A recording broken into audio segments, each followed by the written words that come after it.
The blood-soaked dirt beneath Virginia Anderson's bare feet burned like fire as she stumbled through the desert brush, each desperate step carrying her farther from the nightmare behind her.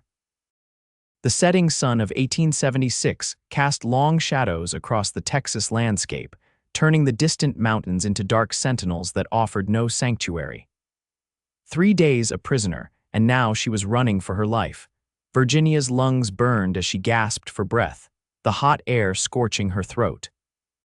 Her once fine blue dress hung in tatters, revealing bruised flesh beneath. Her blonde hair, which had been meticulously pinned up for the stagecoach journey, now fell in wild tangles around her face. The tears that streaked her dirt-covered cheeks had long since dried in the relentless heat. Behind her, she could still hear the shouts of the men who had taken the stagecoach, who had killed the driver and the guard without hesitation. The same men who had kept her tied up in their camp, debating her fate while she pretended to sleep, planning her escape. Virginia had waited until they were deep in their whiskey bottles before slipping free of the poorly tied ropes. She'd stolen nothing but her own freedom, fleeing barefoot into the wilderness with nothing but the clothes on her back and the desperate hope of finding civilization before they found her or before the desert claimed her life. The ground beneath her feet grew steeper as she climbed a rocky hillside. Sharp stones cut into her already wounded soles, but she wouldn't stop. The sound of pursuit had faded, but that didn't mean they weren't still tracking her. As she crested the hill, Virginia's foot caught on an exposed root, sending her tumbling down the opposite slope. She rolled uncontrollably, unable to protect herself from the rocks and brush that tore at her skin until finally coming to a stop at the bottom. For several moments she lay there, the world spinning around her, the taste of blood on her lips where she'd bitten them during the fall. "Get up," she whispered to herself, though her body screamed in protest. "Get up or die here." With trembling arms, she pushed herself upright, a sob escaping her lips as fresh pain lanced through her ankle. Sprained, if not broken. She forced herself to stand, putting most of her weight on her good foot, and looked around desperately. That's when she saw a thin wisp of smoke rising above the trees about a half-mile ahead. Smoke meant fire. Fire meant people. People might mean help, or more danger. But without water, without shelter, she had no choice. Virginia limped forward, using branches and tree trunks for support. The sun was sinking fast now, and with it went what little warmth the day had offered. Soon, the desert night would bring bitter cold, and in her torn dress, she wouldn't survive until morning. The trees thinned as she approached what appeared to be a small clearing. The smoke was stronger now, and she could smell coffee and something cooking. Her empty stomach clenched painfully. She hadn't eaten since the morning before her escape. At the edge of the clearing, Virginia paused, hiding behind a large juniper tree. Through the branches, she could see a small campfire and a lone figure sitting beside it. A man, broad-shouldered and still, his back to her. Beside him lay a saddle, and nearby a horse was tethered, grazing contentedly. A cowboy traveling alone. Virginia hesitated. Men in this territory could be just as dangerous as the outlaws she'd fled. But the cold was seeping into her bones, and her injuries were becoming unbearable. She had to risk it. Taking a deep breath, she stepped from her hiding place. She managed 3 unsteady steps into the clearing before her injured ankle gave way, sending her crashing to her knees with a cry of pain that shattered the evening quiet. The man spun around, and in one fluid motion, had drawn his revolver and was on his feet, facing her. In the firelight, she could see his face clearly weathered by sun and wind, with dark eyes beneath the brim of his hat. He was younger than she'd initially thought, perhaps in his late 20s, with several days' worth of beard shadowing his jaw. "Please," Virginia gasped, raising her trembling hands to show she was unarmed. "Please, I need help." The cowboy stared at her for a long moment, taking in her torn dress, her bruised face, her bleeding feet.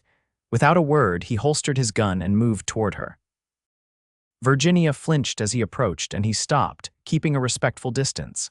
Then, slowly, he removed his hat, revealing thick black hair tied back at the nape of his neck.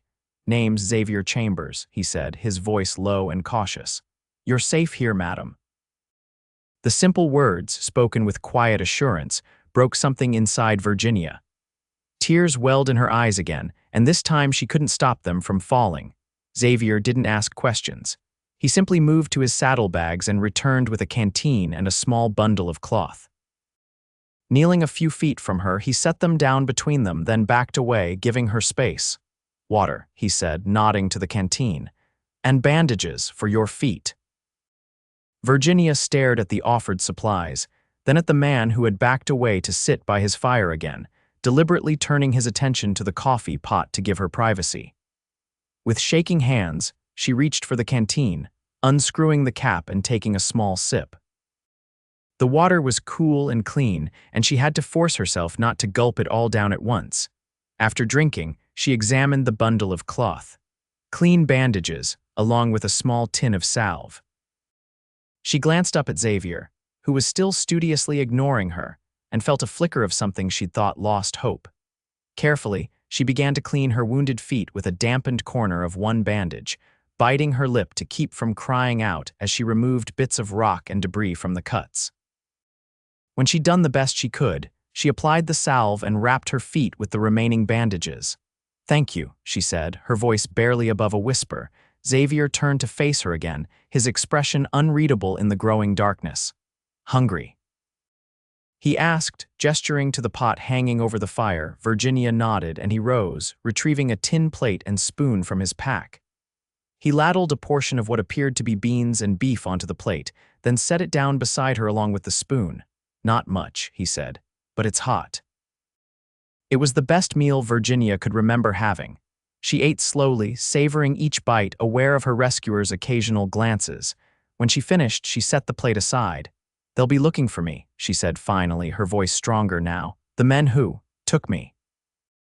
Xavier nodded, his jaw tightening. "How many?" "4." He considered this information, then stood and retrieved a blanket from his bedroll, which he offered to her. "Rest," he said. "I'll keep watch." Virginia wrapped the blanket around her shoulders, its warmth and the weight of Xavier's steady gaze finally allowing her to feel something close to secure for the first time in days.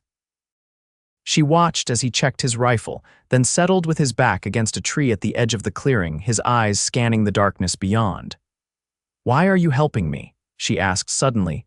Xavier looked at her for a long moment before answering. "Because you needed it." Simple words, but they carried the weight of a code as old as the frontier itself. Virginia nodded, understanding. Out here, where law was distant and danger constant, sometimes humanity was all that stood between survival and death. "My name is Virginia Anderson," she said, offering this small piece of herself. He acknowledged this with a slight nod, then returned his attention to the darkness. Virginia lay down near the fire, the blanket wrapped tightly around her, and despite the fear and pain, exhaustion soon pulled her into a deep sleep. She woke with a start, momentarily disoriented by the unfamiliar surroundings. The fire had burned low, casting only a faint glow over the clearing. Xavier sat in the same position, his rifle across his lap, his eyes alert.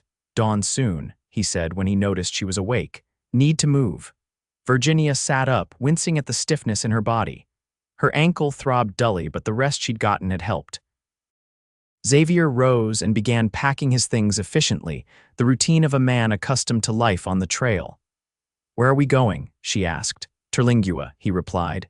"Small settlement about 2 days' ride from here. Got a sheriff, a doctor." "I can't ride," Virginia said, looking down at her bandaged feet. "I'll slow you down." Xavier paused in his packing. "You won't be walking," he said simply, then continued his preparations. By the time the first pink light of dawn touched the eastern sky, Xavier had the camp packed up and his horse saddled. The animal, a sturdy chestnut gelding, stood patiently as Xavier adjusted the saddle bags. "His name's Rusty," Xavier said, noticing Virginia watching the horse. "He's steady." He approached her then, keeping his movements slow and deliberate. "Need to get you on the horse," he explained. "I'll have to lift you." Virginia nodded, understanding the necessity. Xavier stepped closer and with careful movements slipped one arm under her knees and the other behind her back. He lifted her as if she weighed nothing, carrying her to the horse's side. "Hold the saddle horn," he instructed, and when she had a firm grip, he boosted her up onto the saddle. Virginia settled herself, arranging her torn skirts as best she could for modesty. Xavier handed up the canteen and a small bundle of jerky wrapped in cloth.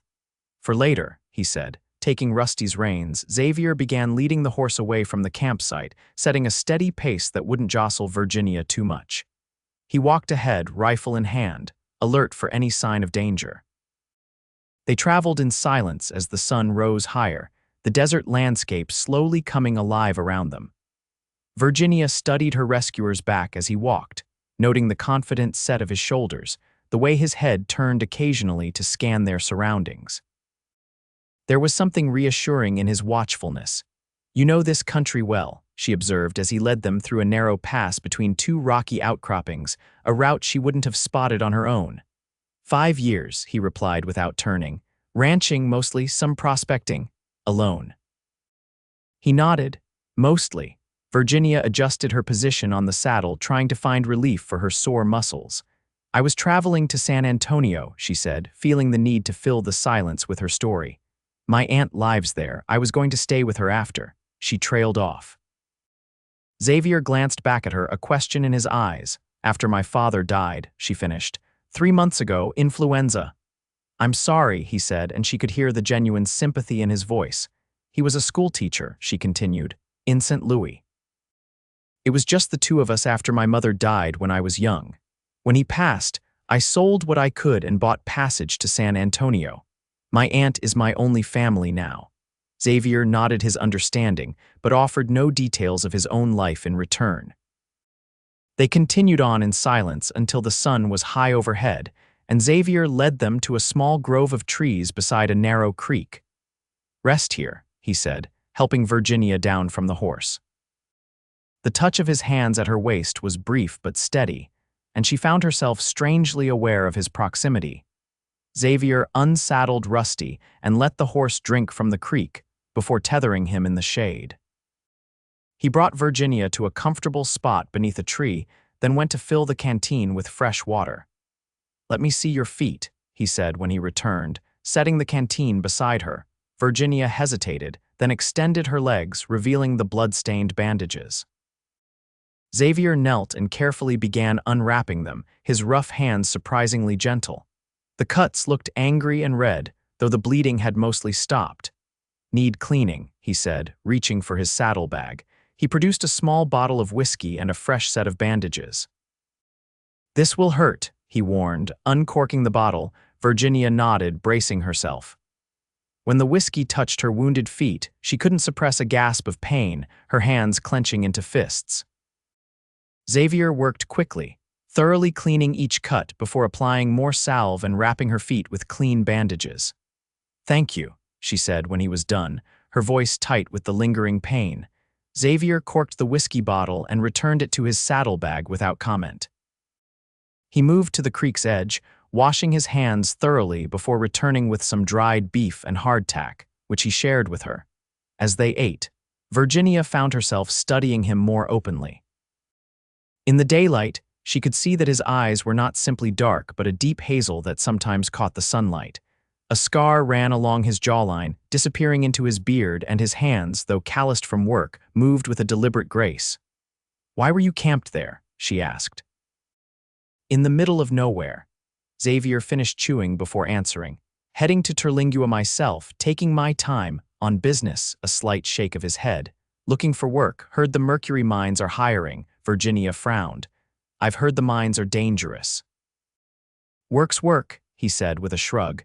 Then, surprising her, he added, "But I'd prefer ranching. Good with horses."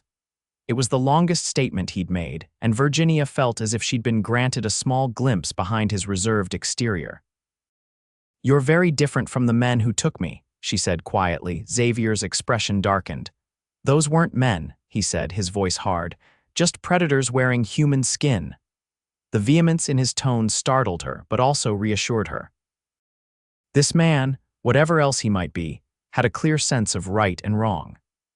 As they finished their sparse meal, Virginia found herself wondering about the path that had led Xavier Chambers to be in exactly the right place when she needed help most desperately. By mid-afternoon, they were on the move again, Xavier leading the horse with Virginia in the saddle.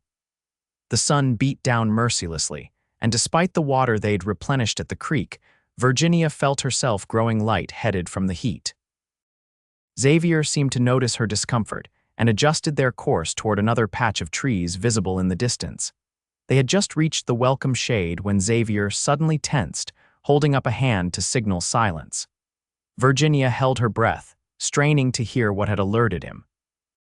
Then she caught at distant voices, the jingle of tack horses approaching. "Down," Xavier whispered, helping her quickly from the saddle. He led her and Rusty deeper into the trees to a depression behind a fallen log. "Stay here, don't move." Virginia nodded, fear clutching at her heart as Xavier checked his revolver, then positioned himself where he could see the approaching riders while remaining hidden. The voices grew clearer, rough, angry men complaining about the heat and the futility of their search. Virginia recognized them immediately, and her body began to tremble uncontrollably. Xavier glanced at her, his expression softening momentarily with understanding before hardening again as he turned his attention back to the approaching threat. 4 riders came into view, moving slowly along the trail Xavier and Virginia had been following. They were dusty, ill-kempt men with the hard eyes of those who took what they wanted without regard for others. The largest of them, a barrel-chested man with a red bandana around his neck, raised his hand to halt the others. "Trail goes this way," he said, pointing in the direction Xavier had been leading them. "Can't be far ahead, not on foot." "Maybe the coyotes got her," another said, spitting tobacco juice onto the ground. "Save us the trouble." "No," Red Bandana growled. "She's mine, found her, claimed her. Nobody takes what's mine." Virginia pressed her hand over her mouth to keep from making a sound, tears of fear and rage blurring her vision. These men had killed without hesitation. What chance did she and Xavier have against 4 armed outlaws? But Xavier seemed unnervingly calm as he watched the men confer. He had moved his hand from his revolver to his rifle, which he now held ready, his finger near but not on the trigger, a man prepared but not hasty. The outlaws finally moved on, continuing along the trail, unaware how close they'd come to their quarry. Only when the sound of their horses had faded did Xavier relax slightly, though he kept scanning the terrain for several more minutes before returning to Virginia's side. "They're gone," he said, helping her to her feet. For now, Virginia was shaking so badly she could barely stand. "They'll keep looking," she whispered. "The one with the red bandana, that's Sila's. He's the leader, he won't stop." Xavier's expression was grim. "Then we need to change our route, take longer but safer." He helped Virginia back onto Rusty, then led them away from their original path, heading west instead of south. They traveled in tense silence, Xavier stopping frequently to check for signs of pursuit. By nightfall, Virginia was exhausted, her body aching from the long hours in the saddle, her mind worn from constant fear. Xavier found them a sheltered spot among some rocks, a natural formation that would hide their small fire from distant eyes and provide protection at their backs. He helped Virginia down and settled her comfortably before tending to Rusty and gathering what little dry wood he could find. "No fire?" Virginia asked when he returned with only a meager armful of branches. "Small one," he replied. "Just enough to cook, can't risk the light or smoke." He worked efficiently, building a tiny fire in a depression among the rocks where it would be visible only from directly above. From his saddlebags, he produced a small pot and some dried beans and salt pork, which he set to cooking. As the night deepened around them and the stars emerged in brilliant profusion, Virginia found herself drawing comfort from Xavier's quiet presence. He moved with purpose, always alert, yet there was something calming about his self-assured competence. "You've done this before," she observed as he checked his weapons methodically. "Hiding, being hunted." Xavier paused, looking up at her with those inscrutable eyes. For a moment she thought he wouldn't answer, but then he nodded slightly. "War," he said simply. "Scout for the Union." Behind Confederate lines sometimes. Virginia absorbed this information, this piece of his past. "You were very young," she said, doing the mental calculation. "The war had ended 11 years ago. 17 when I joined," he confirmed. 19 when it ended. making him around 30 now, she realized, older than she'd initially thought but not by much. She herself was 23, having spent the years after school caring for her increasingly frail father.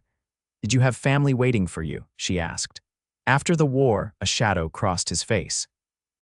"Mother died while I was gone. Father never forgave me for fighting for the Union. He was Tennessee-born."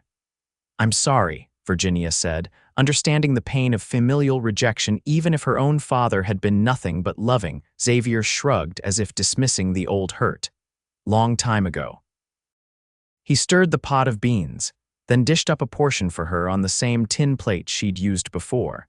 They ate in companionable silence, the only sounds the occasional pop from the small fire and the distant cry of a coyote. When they finished, Xavier extinguished the fire carefully, burying the embers to ensure not even a wisp of smoke would betray their position. In the sudden darkness, Virginia felt her earlier fear return. She pulled Xavier's blanket tighter around her shoulders, straining to hear any sound that might signal danger. "You should sleep," Xavier said, his voice coming from somewhere to her right. "I'll keep watch." "You need rest too," she replied. "You've been walking all day." "Used to it," he said. Then after a pause, "I'll wake you at midnight. You can watch while I sleep a few hours." Virginia was surprised by this concession, this small display of trust. "I don't know how to use a gun," she admitted. "Don't need to," Xavier said. "Just listen. Wake me if you hear anything." Eyes adjust to the dark after a while. Virginia settled down on the hard ground, using her arm as a pillow. Despite her exhaustion, sleep was elusive, her mind replaying the events that had brought her here. The stagecoach journey that had begun so normally, the sudden attack, the terrifying days as a captive, her desperate escape. "Xavier," she whispered into the darkness. "Yes." His voice was alert, not drowsy. "What if they find us?" There was a long silence before he answered. "They won't," he said with quiet confidence. "But if they do, I'll handle it." Something in his tone, not bravado, but simple certainty, finally allowed Virginia to relax. She closed her eyes, and despite the hard ground and the lingering fear, she slept. She woke to Xavier's hand on her shoulder, gentle but firm. For a moment she was disoriented, the stars overhead seeming to spin until she remembered where she was and why. "Your watch," Xavier said softly, helping her sit up. "Moon's up now, makes it easier to see." Indeed, a half moon had risen, casting silver light over the landscape and turning the desert into a ghostly wonderland of shadows and light.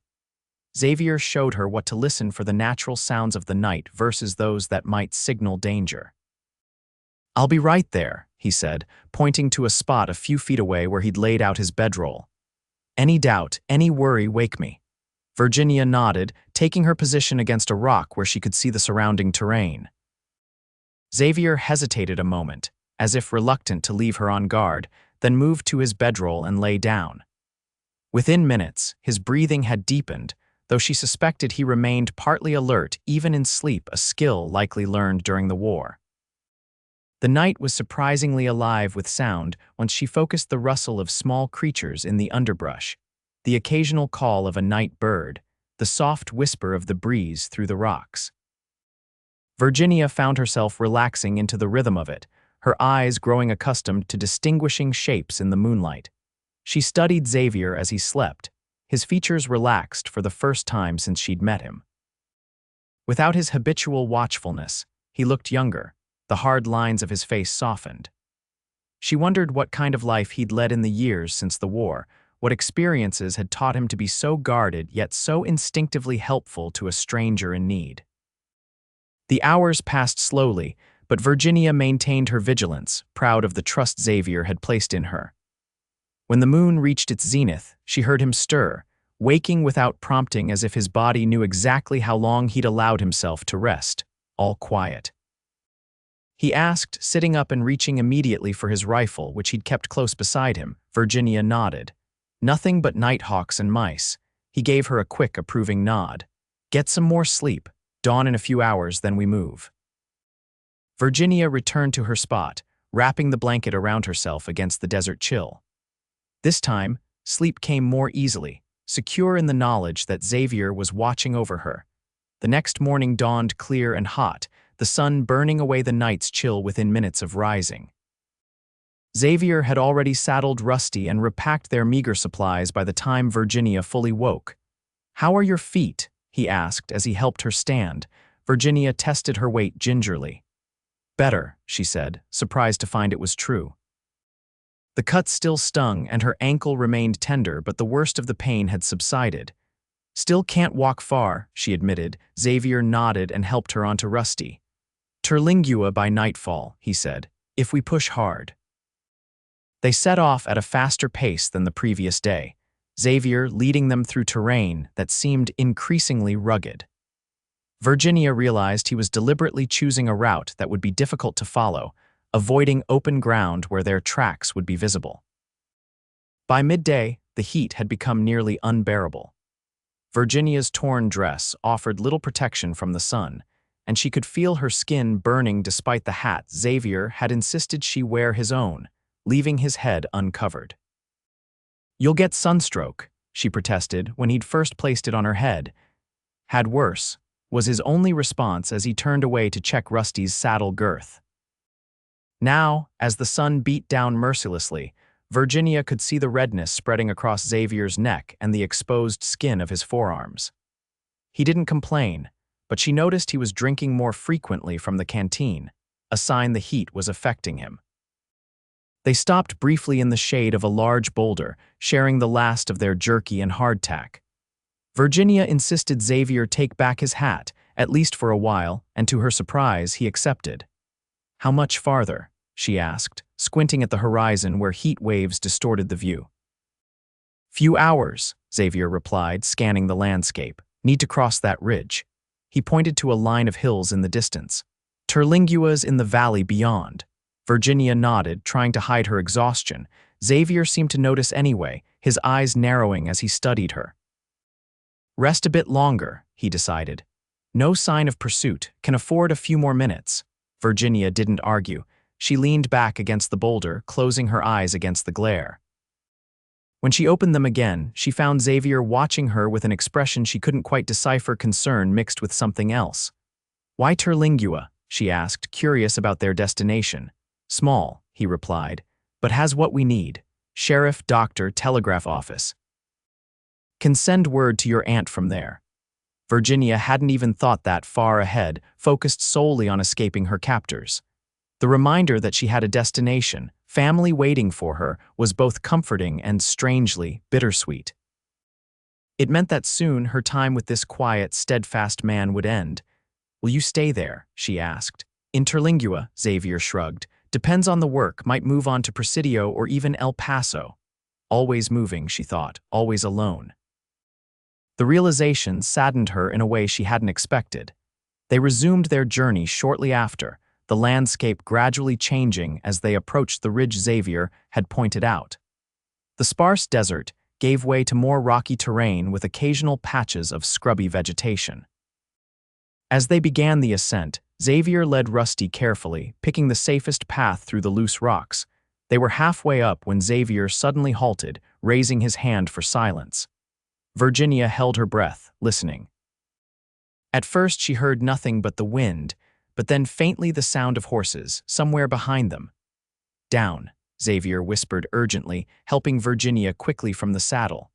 He led her and Rusty behind a large outcropping of rock, positioning them so they were hidden from below. "Stay with the horse," he instructed. "Keep him quiet." Virginia nodded, taking Rusty's reins and stroking his nose soothingly. Xavier retrieved his rifle and moved to a position where he could see down the slope while remaining concealed. Minutes stretched into what felt like hours as they waited in tense silence. Finally, Virginia saw them 4 riders moving slowly along their trail. Even from a distance, she recognized Silas's red bandana. "They're following our tracks," she whispered, fear clutching at her heart. Xavier nodded grimly. "They're persistent. I'll give them that." The outlaws halted at the base of the ridge, conferring among themselves. After some discussion, they split up 2 remaining below while the other 2 began ascending the ridge, following the path Xavier and Virginia had taken. Xavier's expression hardened as he watched them approach. "Stay here," he said quietly. "No matter what happens, don't move until I come back. Before Virginia could protest, he was gone, moving silently through the rocks like a shadow. She clutched Rusty's reins tighter, pressing her face against the horse's warm neck to stifle her ragged breathing. Minutes passed. Virginia strained to hear any sound beyond the pounding of her own heart. Then a sharp cry, cut suddenly short, followed by the sound of loose rocks tumbling down the slope. Then silence. More minutes passed.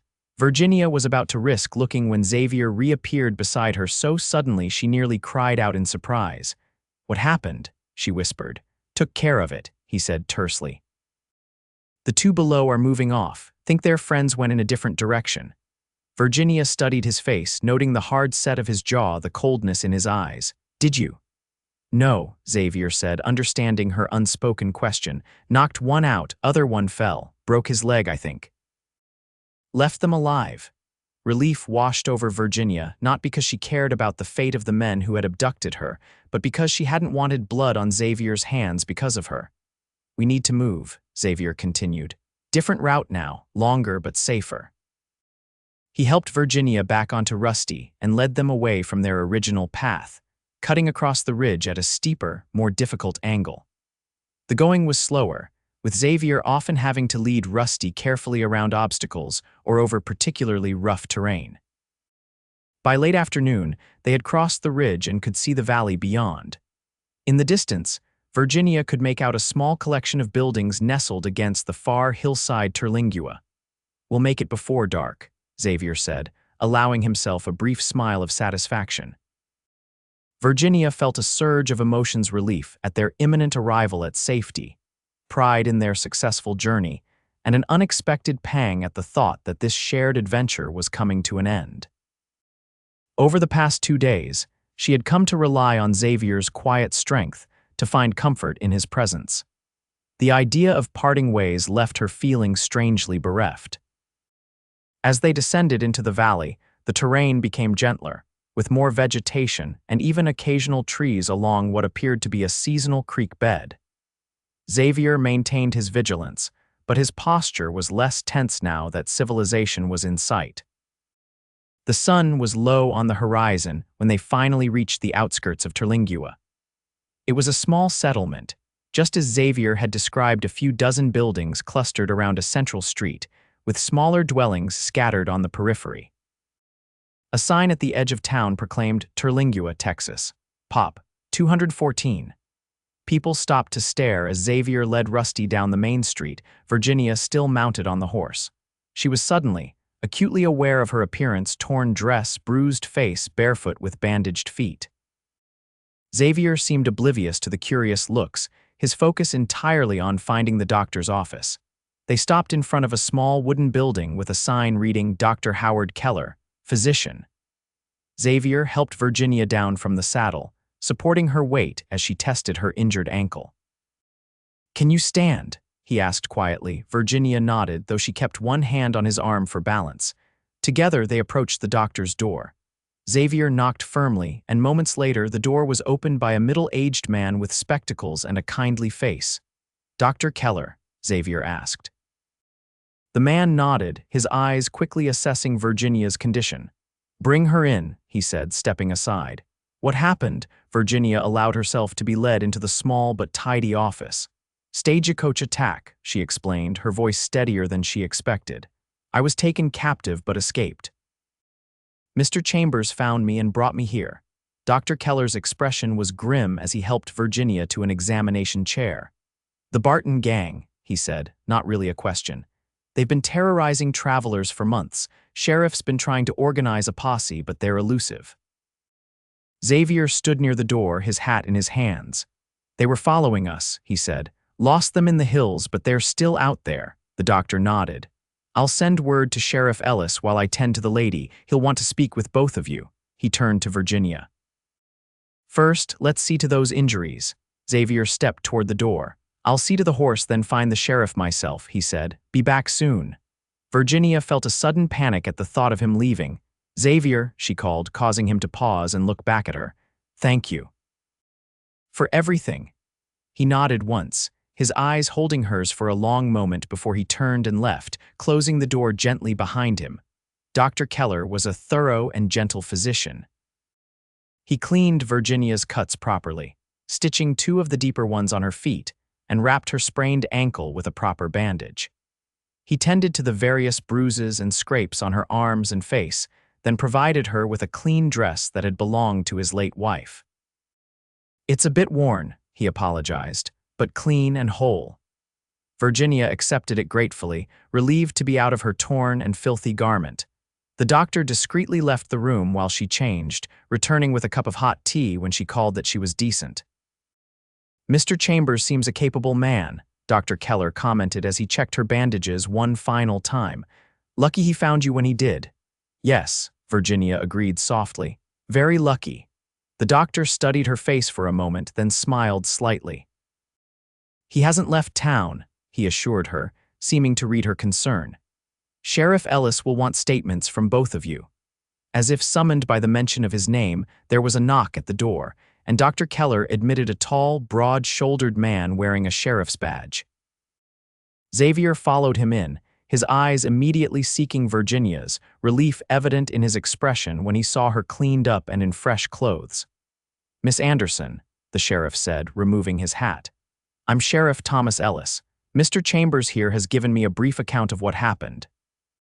"I'm sorry for what you've been through, but grateful you're safe." Virginia nodded her thanks. "Has Xavier told you about the men following us? The Barton gang?" "He has," Sheriff Ellis confirmed. "I've already dispatched riders to alert neighboring settlements and to track the 2 injured men Mr. Chambers encountered. With any luck, we'll apprehend the whole gang." "I need to send a telegram," Virginia said, "to my aunt in San Antonio. She'll be worried when I don't arrive on the expected stagecoach." "Of course," the sheriff agreed. "The telegraph office is closed for the night, but I'll make sure it's your first stop tomorrow." He looked between Virginia and Xavier. "Now I need detailed statements from both of you, but it can wait until morning. You both look like you could use some rest." "Where will Miss Anderson stay tonight?" Xavier asked, his concern evident. "My wife and I have a spare room above the office," Dr. Keller offered. "She's welcome to it." Virginia smiled gratefully at the doctor, then turned to Xavier. "And you?" "There's a small hotel down the street," Sheriff Ellis said before Xavier could respond. "Nothing fancy, but clean beds." Xavier nodded his acceptance, though his eyes remained on Virginia. "I'll come by in the morning," he said, "to check on you." Virginia felt a warmth spread through her chest at his words. "I'd like that," she replied softly. With arrangements made, the sheriff departed, promising to return in the morning for their statements. Dr. Keller excused himself to inform his wife of their guest, leaving Virginia and Xavier momentarily alone. "You'll be safe here," Xavier said, breaking the silence. "Doctor seems like a good man." Virginia nodded. "Thanks to you." She hesitated, then added, "I don't know how I'll ever repay you." Xavier shook his head. "No need," he said simply. "Anyone would have done the same." "No," Virginia disagreed firmly. "Not anyone, what you did." She trailed off, unsure how to express the depth of her gratitude, the complex emotions his rescue had stirred in her. Xavier shifted uncomfortably under her gaze, unused to such open appreciation. "Get some rest," he said finally. "I'll see you tomorrow." As he turned to leave, Virginia called after him one more time. "Xavier." He paused, looking back. "I'm glad it was you who found me," she said softly. Something flickered in his eyes, surprise, perhaps, or something deeper before he nodded and left, closing the door quietly behind him. That night, in the comfortable bed provided by Dr. Keller and his kind-hearted wife, Virginia lay awake for a long time, replaying the events of the past few days. The terror of her captivity and escape seemed distant now, overshadowed by the memory of Xavier's steady presence, his quiet strength, the gentle hands that had tended her wounds. She barely knew him, she reminded herself. 2 days was nothing, especially 2 days spent in constant danger and survival mode. Yet she couldn't deny the connection she felt, the way her heart had raced when their eyes met, the sense of loss she'd experienced when he'd walked out the doctor's door. Eventually, exhaustion claimed her, and she slept deeply, her dreams a confused mixture of danger and rescue, of running and finding sanctuary in a pair of strong arms. Morning brought the smell of coffee and baking bread. Virginia woke feeling rested and remarkably better, her various injuries still painful but less debilitating. Mrs. Keller, a plump, cheerful woman with graying hair, brought her breakfast on a tray and fussed over her condition. "Such a terrible ordeal," she clucked sympathetically. "But you're safe now, dear, and lucky to have found such a fine man to help you." Virginia smiled, not bothering to correct the assumption in the older woman's tone. "Yes," she agreed. "Very lucky. After breakfast, Mrs. Keller helped Virginia wash and arrange her hair, then provided a pair of soft slippers that would fit over her bandaged feet. "Not much to look at," the woman apologized, "but better than going barefoot." Virginia thanked her sincerely, touched by the kindness of these strangers. By mid-morning she was feeling well enough to move about carefully, and when a knock came at the door, her heart quickened with the certainty of who it would be. Sure enough, Xavier stood on the threshold, hat in hand, his clothes noticeably cleaner than the day before. He'd trimmed his beard as well, revealing more of the strong line of his jaw. His eyes moved over her, assessing her improved condition. "You look better," he said simply. Virginia smiled. "I feel better, thanks to you and the Kellers." Xavier nodded acknowledgement, then gestured outside. "Sheriff's waiting at his office. Can you walk or—" "I can walk," Virginia assured him, stepping carefully in her borrowed slippers, slowly. They made their way down the street together, Xavier shortening his stride to match her pace, staying close enough to offer support if needed but not hovering. Virginia was conscious of the curious glances from townspeople, some of whom greeted Xavier by name. He must have spoken with several of them the previous evening. At the sheriff's office, Virginia provided a detailed account of the stagecoach attack, her captivity, and her escape. Xavier added his part of the story, describing how he'd found her and their journey to Terlingua. Sheriff Ellis took careful notes, his expression growing increasingly grim. "You're lucky to be alive, Miss Anderson," he said when they'd finished. "The Barton gang doesn't usually leave witnesses." "Have you found the two men from the ridge?" Xavier asked. The sheriff nodded. "My deputies brought them in this morning. One with a concussion, the other with a broken leg, just as you described. They're locked up but not talking yet." "And the other two?" Virginia asked, thinking of Silas with his red bandana. "Still out there," Sheriff Ellis admitted. "But we've alerted every settlement within 50 miles. They won't get far." He looked at Virginia sympathetically. "In the meantime, I suggest you stay in Terlingua until we're certain the danger has passed." Virginia nodded her understanding. "I need to send that telegram to my aunt." "Of course," the sheriff agreed. "The telegraph office is just down the street. As for longer-term accommodations, Mrs. Donovan runs a respectable boarding house for ladies. I can introduce you." "Thank you," Virginia said, relieved to have these practical matters resolved. She glanced at Xavier, wondering what his plans were now that his self-appointed mission to deliver her safely to Terlingua was complete. As if reading her thoughts, Sheriff Ellis turned to Xavier. "What about you, Chambers? Still looking for work?" Xavier nodded. "That's the plan." "Well, as it happens, Tom Wilson over at the Rocking W is looking for an experienced ranch hand, good with horses," he said. Xavier's expression showed interest. "Where's his spread?" "About 5 miles west of town," the sheriff replied. "Good outfit, fair wages." Virginia felt a surge of hope. If Xavier found work nearby, perhaps. She cut the thought short, reminding herself that she barely knew this man, that her feelings were likely just gratitude mixed with the intense circumstances of their meeting. After concluding their business with the sheriff, Xavier accompanied Virginia to the telegraph office, where she sent a message to her aunt explaining the situation and assuring her of her safety. Then they visited Mrs. Donovan's boarding house, a neat 2-story building with a small garden in front. Mrs. Donovan herself was a stern-looking widow with a surprisingly kind manner. She showed Virginia to a small but comfortable room at the back of the house, overlooking the garden. "Meals are at 7, noon, and 6, she explained. "Laundry day is Tuesday. No gentlemen callers in the rooms, but you may receive visitors in the parlor until 8 in the evening." Her eyes flickered briefly to Xavier, who waited respectfully in the hallway. "Thank you," Virginia said. "It's perfect. Once Mrs. Donovan had left them alone in the parlor, an awkward silence fell between Virginia and Xavier. They had been through so much together in such a short time, yet now, in the normalcy of civilization, they seemed unsure how to proceed. "Will you go see about the ranch job?" Virginia asked finally. Xavier nodded.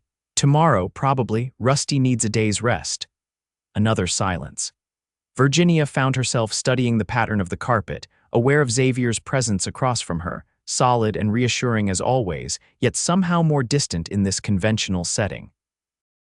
"I should let you rest," he said eventually, rising from his chair. "Doctor said to take it easy for a few days." Virginia looked up at him, suddenly desperate to maintain their connection. "Will you come back, tomorrow I mean, to let me know about the job?" Something softened in Xavier's expression. "Yes," he promised. "I'll come back."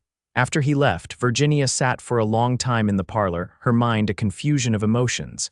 She had come west seeking a new life with her aunt, the only family she had left. Now, fate had intervened in the most dramatic way possible, throwing her path across that of a man unlike any she had ever known. The next few days fell into a pattern. Xavier visited each afternoon, usually bringing some small gift, a book from the general store, fresh fruit from a local farmer, once even a pair of properly fitted shoes to replace Mrs. Keller's borrowed slippers. They would sit in Mrs.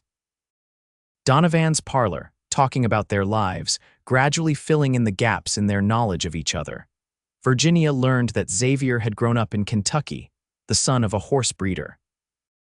That after the war, he had drifted west, working as a ranch hand, occasionally as a scout for the cavalry, even briefly as a deputy in a small Colorado town.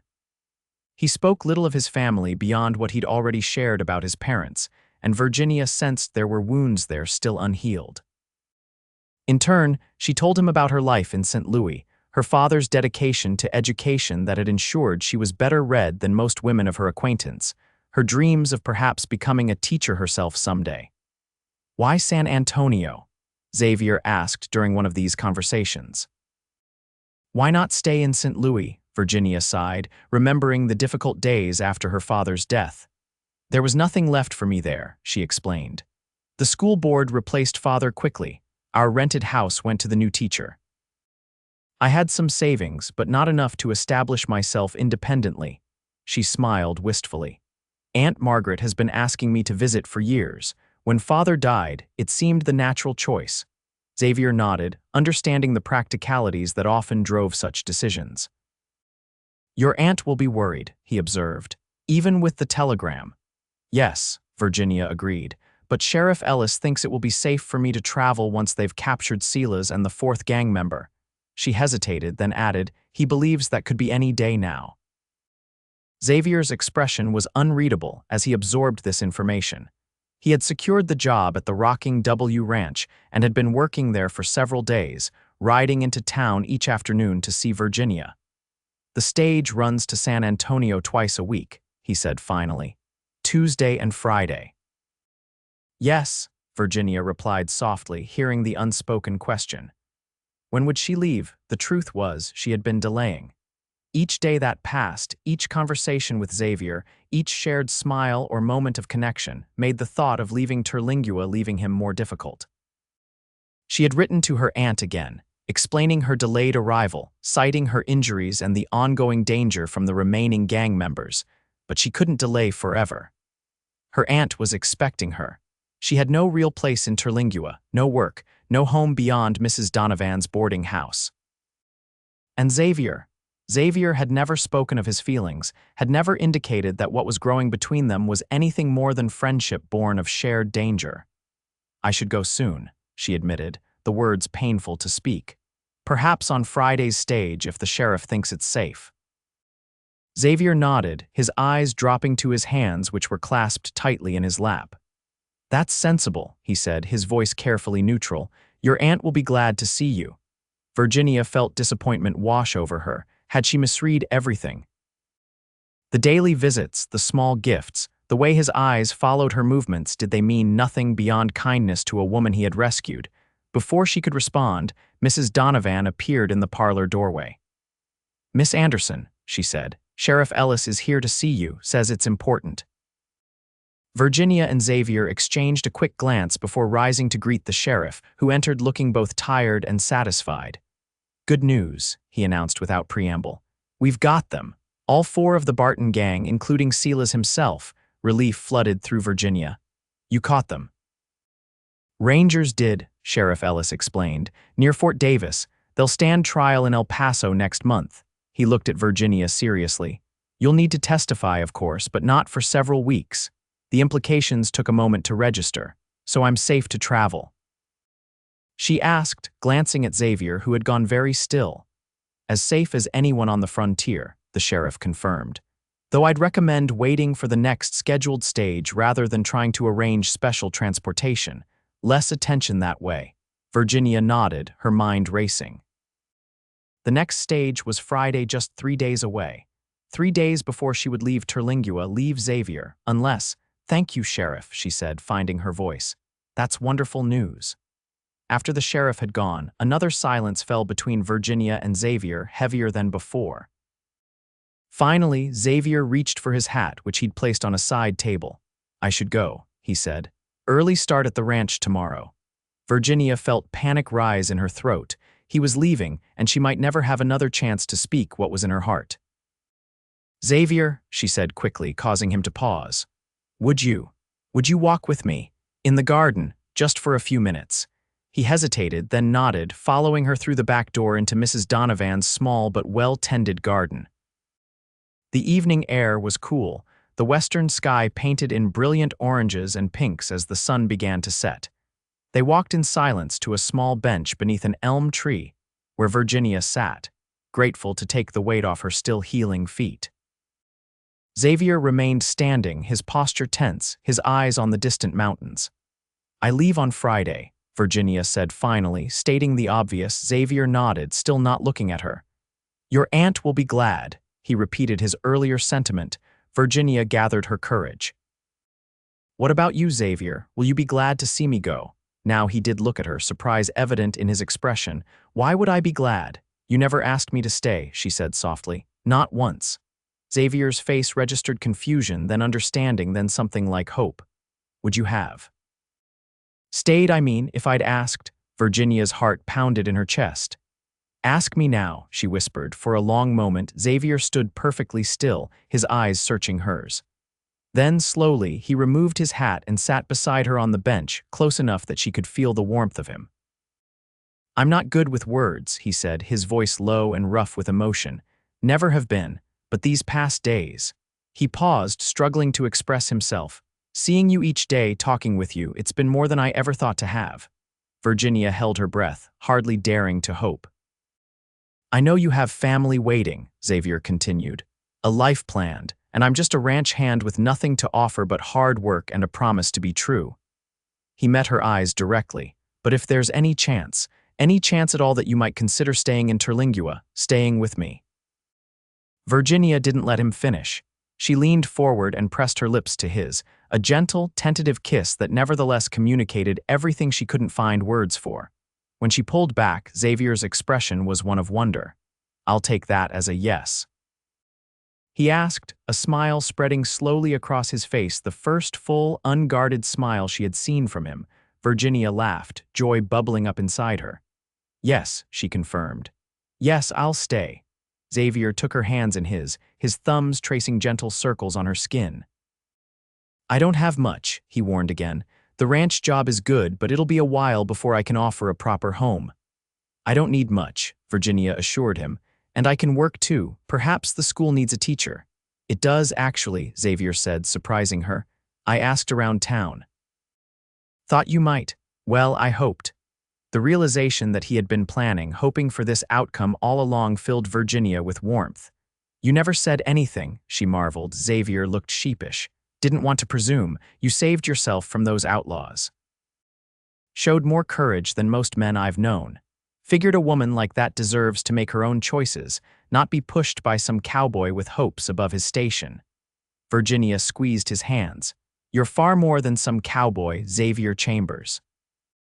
You're the man who brought water and bandages when I needed them most, who protected me when I couldn't protect myself, who showed me what true strength looks like.